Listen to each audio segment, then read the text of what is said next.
Unang mga Kronika 4, ang lipi ni Juda. Kabilang ang mga ito sa mga anak ni Juda, sina Perez, Hezron, Carmi, Hur at Sobal.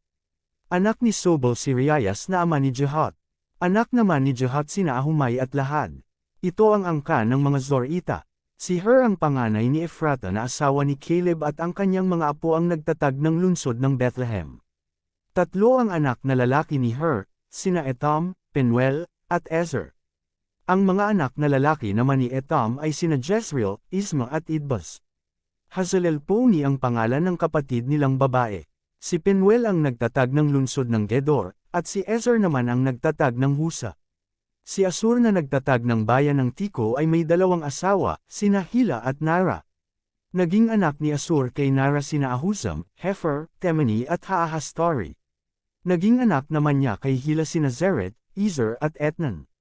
Si Koz ang ama ni Anab at Zebeba, at ng mga angkan ni Aharhel na anak ni Herem. Si Jabs ay higit na marangal kaysa mga kapatid niya. Jabs ang ipinangalan sa kanya sapagkat sabi ng kanyang ina, masyado akong nahirapan ang ipanganak ko siya. Ngunit nanalangin si Jabs sa Diyos ng Israel at sinabi, pagpalain po ninyo ako. Palawakin ninyo ang aking lupain. Samahan po ninyo ako at ingatan sa anumang kasawiang makakasakit sa akin. At ipinagkaloob ng Diyos ang kanyang kahilingan. Iba pang listahan ng mga angkan. Si Caleb na kapatid ni Suha ang ama ni Mahir na ama naman ni Esten. Si Esten ang ama ni Beth-Rapha, Pasea at Teina na siyang nagtatag ng lungsod ng Nahas. Ang mga apo nila ang nanirahan sa Reka. Mga anak ni Canas sina Otniel at Seraias, at mga anak naman ni Otniel sina Hatat at Meonotai. Si Meonotai ang ama ni Ofra, at si Seraias naman ang ama ni Job na nagtatag ng libis ng mga panday, sapagkat ang mga nakatira roon ay mga panday.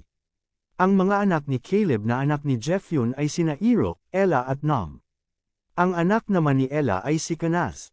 Mga anak naman ni Jehalelel sina Ziph, Sifa, Tirias at Asarel. Ang mga anak ni Ezra ay sina Jeter, Mered, Epher at Jalan.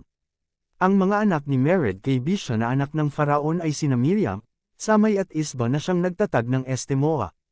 Sa asawa naman niyang taga-Juda, naging anak ni Mered si Jared na nagtatag ng Gedor, si Heber na nagtatag ng Soko at si Jekutil na nagtatag ng Zenoa. Ang pinagmula ng mga Garmita na nanirahan sa Kela at ng mga Maakateo na nanirahan sa Estemoa ay ang mga anak ni Hodiel sa asawa na kapatid na babae ni Naham.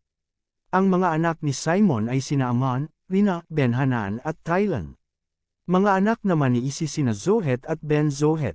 Ang angkan ni Sela. Ang mga anak ni Sela na anak ni Juda ay sina na nagtatag ng Leka, sila Ada na nagtatag ng Maresa, at ang mga angkang humahabi ng Tel ang lino sa Beth Asbi. Siya rin ang ama ni Jokwam, at ng mga taga-Kozeba, gayon din nina Yoas at Seraph.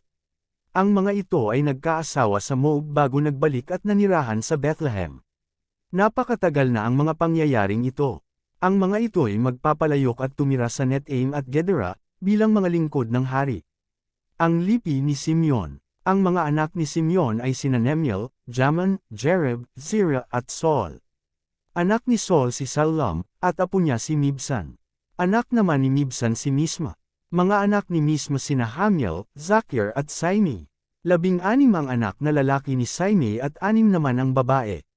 Ngunit kaunti lamang ang anak ng kanyang mga kapatid kaya hindi lumaki ang kanilang angkan tulad ng kay Juda. Ito ang mga lungsod na tinirhan nila, Beersheba, Moada, Hazar-Shual, Bila, Ezem, Thoad, Bethuel, Horma, Ziklag, Beth-Markabat, Hazar-Susim, Beth-Biri, at Sar-Aim. Ito ang kanilang mga lungsod hanggang maging hari si David. Kanila rin ang 5 lungsod ng Etam, Ain, Ramon, Thoquan at Asan, pati ang mga nayon sa paligid nito hanggang sa bayan ng Balat. Ito ang talaan na kanilang iniingatan tungkol sa kanilang mga angkan at mga lugar na kanilang tinirhan. Habang sila'y narito, mayroon silang sariling talaan ng kanilang angkan. Ito ang mga naging pinuno ng kanilang mga angkan, Mesobab, Jamlek at Josa na anak ni Amazias, sina Joel at Jehu na mga anak ni Josebias na anak ni Seraias na anak naman ni Asil, sina Elenai, Jacoba, Jesohayes, Asayas, Adil, Jesimil, at Benaias. Kabilang din si Ziza na anak ni Sifi na anak naman ni Alon. Si Alon ay anak ni Jedias na anak ni Simri na anak naman ni Semias. Patuloy sa paglaki ang kanilang mga angkan, kaya't kumalat sila sa dakong silangan, at sa paghahanap ng pastulan ay umabot sila hanggang sa kapatagan ng Gedor. Nakatagpo sila ng magandang pastulan, malawak, tahimik at payapa. Mga Hamita ang dating nakatira sa lugar na iyon. Ang nabanggit na angkang ito ni Simeon ang sumalakay sa mga Hamita ng panahong naghahari si Ezekiel sa Juda. Winasak nila ang lugar na iyon, nilipol ang mga Meunam na naroon at sila ang tumira, sapagkat maganda ang pastulan doon. Sa mga sumalakay na ito, 500 pang tauhan ni Simeon ang patuloy na lumusab sa kabululan ng Ser sa pangunguna ni Pelatias, Nerias, Rephaias at Uziel, mga anak ni Isi. Nilipol nila ang mga natirang